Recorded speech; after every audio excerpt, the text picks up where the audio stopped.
In the late 1970s, Imagineer Mark Davis was planning a new attraction for a future expansion to the north of Fantasyland, themed to Hans Christian Andersen's Snow Queen. However, the attraction never came to be, and something very different ended up moving into this location in the 1980s, a dance club called Videopolis.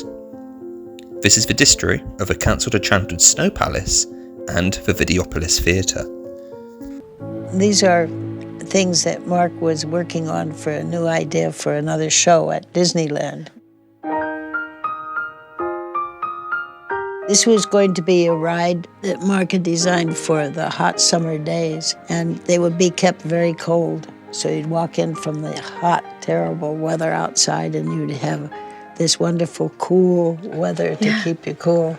In 1977, Mark Davis began designing a brand new attraction for Disneyland's Fantasyland, inspired by Hans Christian Andersen's The Snow Queen. It would have been housed inside a large glacier, treating guests to a cooling boat ride out of the summer heat.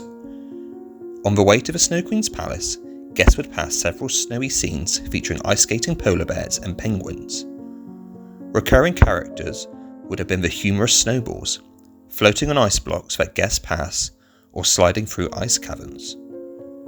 After passing a penguin orchestra, guests would enter the Enchanted Snow Palace, passing friendly ice giants and frost fairies.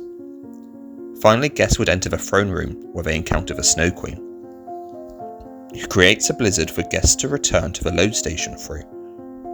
Of course, the Enchanted Snow Palace never came to be, but why?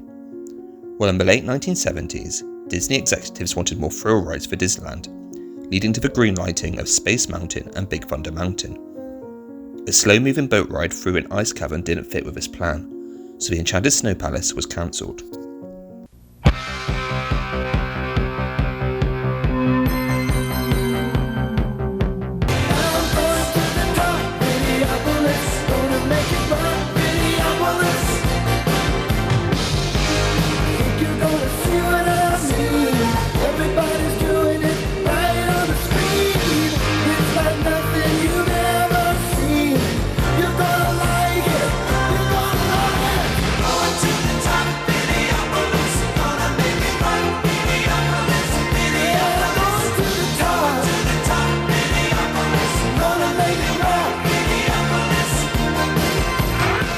The land where the Enchanted Snow Palace would have been built on did eventually become the home to a new attraction in Fantasyland that was very different to Mark Davis's quaint Snow Queen boat ride.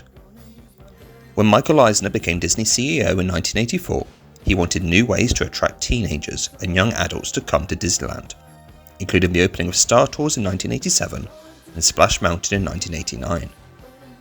However, Eisner felt Disney needed something immediately for the teenage audience. Inspired by nearby Knott's Berry Farm's popular Club K, which was attracting up to 2,000 teenagers a night to the park, Eisner greenlit Videopolis, a new venue located in a field north of Fantasyland. In the day, the venue would host Disney stage shows, but at night it would transform into the Videopolis Nightclub, which opened on June 22, 1985, as part of Disneyland's 30th anniversary celebrations. The nightclub featured a wall of 70 screens featuring footage of music videos and live feeds of the nightclub's dancers. Of course, a nightclub in Disneyland met criticisms from Disney park fans and security, particularly as the nightclub was attracting a boisterous teenage crowd to a family-friendly theme park. In 1987, a 15-year-old was tragically shot during an altercation in the park's parking lot, which only increased security's disdain for the Videopolis nightclub. By 1989, the nightclub aspect of Videopolis was removed and the venue became solely dedicated to daytime stage shows, with Videopolis being renamed the Fantasyland Theatre in 1995.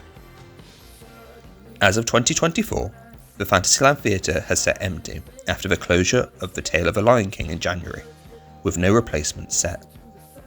Fantasyland's first major expansion after It's a Small World went through several designs, including the cancelled Enchanted Snow Palace attraction.